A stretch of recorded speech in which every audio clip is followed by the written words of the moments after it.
Hi friends, welcome back to another video. My name is Rachel from somerootswander.com, and today I'm going to share with you my favorite books I read in 2021. My Goodreads challenge goal was to read 30 books this year, but I'm one shy of that. I only read 29, and these are my favorites in no particular order. I am going to save my 3 favorites for last, but all of these got a 5-star rating on Goodreads. If you're interested in seeing the other books that I read this year, you can head over to my Goodreads profile. I'm going to leave the link below in the description, so go ahead and check that out. But without further ado, here are my favorite reads of 2021. Alright, the first book on the list is The Productivity Project by Chris Bailey. I really enjoyed this book. I kind of have a thing for productivity books. So I usually read maybe 1 or 2 a year, and this year I picked this one. I just recently read it and I love it. I actually listened to it as an audio book and liked it so much that I went out and ordered a copy of the physical book so I can go back and read it and take some notes. And the writer does have some suggestions on little activities that you can do to help with your productivity. So it is kind of nice to have the physical copy of the book for that reason. So if you're into productivity, or if you ever read Atomic Habits by James Clear, he actually mentions that book in here. So if you're a fan of that, or Getting Things Done, or any of the other major productivity books, I would highly recommend checking this out. He did a huge year-long experiment using all different productivity techniques and figured out which was the best in his opinion. So highly recommend this if you're into productivity or trying to get better at getting things done. Alright, so another one of my favorite books is My Side of the Mountain by Jean Craighead George. This is a reread. I've probably read this about 5 times. This is one of my favorite books from my childhood, and you can actually kind of tell because it's all worn and damaged from having it for years and years. This book is about a boy who runs away to the Catskill Mountains to learn to live off the land. As a 31-year-old who still wants to run away to the forest and live off the land, I absolutely love this book. If you like nature or foraging or cottagecore, I highly recommend this book. It is a short read. I think I read it in 2 days, so it's really good. If you have never read it before, I highly recommend it. Like I said, it's literally one of my favorite books of all time.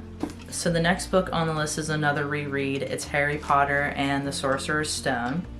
I'm sure this is not a surprise to anyone that this is a 5-star rated book. Obviously, we all know that Harry Potter is huge, has a huge following. I don't know anyone that doesn't like Harry Potter. I have not read this book since I was little, and so I really wanted to reread it because I finished watching all the Harry Potter movies during lockdown last year, and I was like, hey, I really want to read all those books again. And I don't think I ever finished the book series, so I figured I would start from the beginning, but I don't think I have to explain this. This is probably one of the best books ever written. So it's Harry Potter. Of course, this is a 5-star rated book. So that's obviously one of the best books I've ever read in my lifetime. It's a reread. I'll probably reread it again eventually. But yeah, that's another one on the list. Alright, so the next book is Little Women by Louisa May Alcott. I'm embarrassed to say that it took me this long to read this book, especially since the 1990s movie with Winona Ryder has been one of my favorite movies since I was little, and I also visited the Orchard House where Louisa May Alcott and her sisters and parents grew up in when I was in Concord, Massachusetts. So yeah, definitely embarrassing that I waited this long to read it, but it's so charming and heartwarming. It has lots of cottagecore vibes to it, so I highly recommend reading this book. It is one of my favorites. I am definitely going to reread this again, maybe in 2022 or next year, we'll see. But yeah, definitely a good book. Highly recommend this one. Okay, so the next book on the list is another classic. It is Anne of Green Gables by L.M. Montgomery. This is also another book that I thought was heartwarming and charming and had cottagecore vibes. And I just love this book so much. I definitely will reread this again and again. I listened to this as an audiobook and then went out and got it as a physical book so I could reread it again. I read this in the springtime because I wanted a spring nature vibe book to read, and this was absolutely perfect. It definitely has an upbeat and good feeling vibe, so if you're looking for something to read this spring that has that kind of feel-good cottagecore nature aesthetic, I highly recommend reading Anne of Green Gables. The rest of the books on the list are audiobooks, so I'm going to put the front cover of the books somewhere up here. Next on the list is Amberlynn, 500 Years of Lies by Hailey Nolan. This book was not what I expected from a nonfiction historical book. Nolan wrote this kind of like an expose, so it was funny and quirky and had lots of British slang terms in it, which I thought was fun. I really enjoyed Nolan's story about Amberlynn because we have this romantic concept that Henry and Anne were lovers and it's so romantic, blah, blah, blah. And she just kind of spins the table and she's like, yes, so romantic, her murderer that beheaded her. So if you're a fan of Henry VIII and his 6 wives, or the Tudors TV show, or the White Queen, or Elizabeth I, or anything in the Tudor realm, I highly recommend reading this book. Because it's definitely different than any other Tudor book that I've ever read, and I have read a lot. Alright, so the next audiobook on this list is The City Baker's Guide to Country Living by Louise Miller.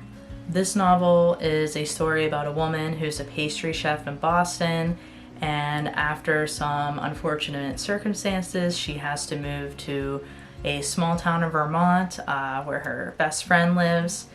She starts working at an inn as a pastry chef, and she experiences a little bit of drama and some romance, and it's such a great story. She is a little bit of a rebel, so she kind of makes her own trouble. So if you like Gilmore Girls, books set in small towns, baked goods, pastries, and fall, I highly recommend this book.